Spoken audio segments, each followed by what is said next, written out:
Hello cinema fam, what's up? Welcome to our channel. This is your buddy Akira, TFI Banisa.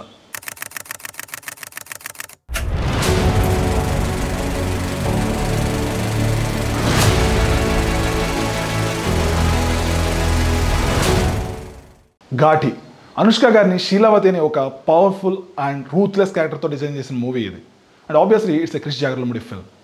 So ఈ cinema అంతా అయిపోయాక చివరిలో a film by Krish అని వస్తుంది. ఈ మూవీకే కాదు, గతంలో వేదం, గమ్యం ఇలా చాలా మూవీస్ కూడా వస్తాయి. అది వచ్చినప్పుడు అందరికి కూడా లేసి క్లాప్స్ కొట్టాలనిపించేది. కానీ ఈ మూవీ చివరిలో ఏ ఫిల్మ్ బై క్రిష్ అని వచ్చినప్పుడు is it really directed by Krish అని ఒక సందేహం నాకే కాదు చాలా మంది కలిగి ఉండొచ్చు. టు బి ఫ్రాంక్, నాకైతే ఈ మూవీ డిసప్పాయింటింగ్ అని అనిపించింది. ఎందుకు డిసప్పాయింటింగ్ అనిపించింది అంటే ఈ మూవీలో స్టోరీ లైన్ చాలా అవుట్డేటెడ్గా అనిపించింది. ఇది ఒక 20 years బ్యాక్ రావాల్సిన స్టోరీ అనిపించింది.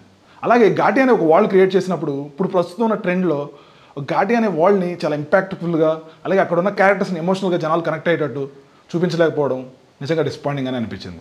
సో ఈ మూవీ స్టోరీ విషయానికి వస్తే ఇది కొండ ప్రాంతంలో నివసించే ఘాటీల కథ.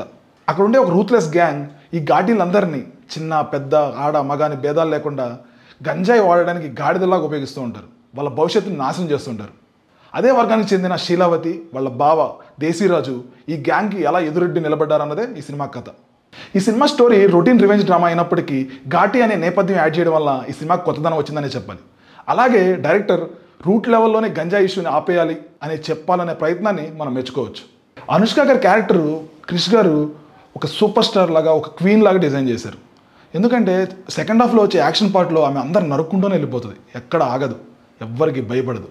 ఇలాంటి క్యారెక్టరైజేషన్స్ మనం ఒక బాలయ్య బాబు మూవీలోను, అలాగే ఒక రజనీకాంత్ మూవీలోను చూస్తాం. ఆ యాక్షన్ కూడా అంతే స్టాండర్డ్స్లో తీశారు, అది మెచ్చుకోదగ్గ విషయమే. అండ్ ఒక ఫీమేల్ యాక్ట్రెస్ని అంత రేంజ్లో చూపించడం అనేది ఫస్ట్ టైం నేను చూడడం వల్ల. ఎవరైతే అనుష్కని అభిమానిస్తారో వాళ్ళందరూ కూడా ఈ సినిమాని థియేటర్లోకి వెళ్ళి చూడండి. ఆ సౌండ్ కానీ, ఆ యాక్షన్ కానీ, ఆ ఫైట్స్ కానీ ఒక అన్బిలీవబుల్ ఎక్స్పీరియన్స్లో అనిపిస్తుంది. దానికోసం మీరు ఈ మూవీ చూడొచ్చు. అలాగే ఈ మూవీ నెగిటివ్స్ విషయానికి వస్తే ఇంతకుముందు చెప్పుకున్నట్లు రొటీన్ స్టోరీ ఉండడం, ఘాటి అనే వరల్డ్ని ఒక ఇంపాక్ట్ఫుల్గా క్రియేట్ చేయలేకపోవడం, అక్కడ ఉన్న జనాలతో ఎమోషనల్గా ఆడియన్స్ని కనెక్ట్ చేయలేకపోవడం, అలాగే ఎవరైతే ఒక రూత్లెస్ గ్యాంగ్ ఎవరైతే ఉన్నారో వాళ్ళ క్యాస్టింగ్ చాలా ఇంపర్ఫెక్ట్గా అనిపించింది నాకైతే. అంత రొటీన్గాను అరవడం, డైలాగులు చెప్పడం తప్ప ఒక స్వాగ్ అనేది లేదనిపించింది. అది ఒక పెద్ద మైనస్. ఇంకా అలాగే టెక్నికల్ ఆస్పెక్ట్స్ గురించి మాట్లాడుకుంటే సినిమాటోగ్రఫీ చాలా బాగుంది, యాక్షన్ అయితే అదిరిపోయింది. ఒక పెద్ద మూవీకి ఎలా అయితే ఉంటుందో యాక్షన్ ఆ లెవెల్లో ఉందని చెప్పాలి. ఇంకా మ్యూజిక్ విషయానికి వస్తే అసలు ఎక్కడా కూడా ఇంపాక్ట్ చూపించలేదనిపించింది. సో ఓవరాల్గా ఇది ఒక పక్కా బోరింగ్ కమర్షియల్ మూవీ. క్రిష్ గారి దగ్గర నుంచి అస్సలు ఎక్స్పెక్ట్ చేయలేదు. ఎందుకంటే ఆయన ఒక రాజమౌళి గారి లాగా, సుకుమార్ లాగా అంత స్కేల్లో అంత గ్రాండర్గా తీగల ఎబిలిటీ ఉన్న డైరెక్టర్. ఆయన దగ్గర నుంచి అస్సలు ఎక్స్పెక్ట్ చేయలేదు. And I really hope he will make a come back with a better cinema. Finally the rating I would be giving for this film 2 out of 5. Thank you for watching. Signing off.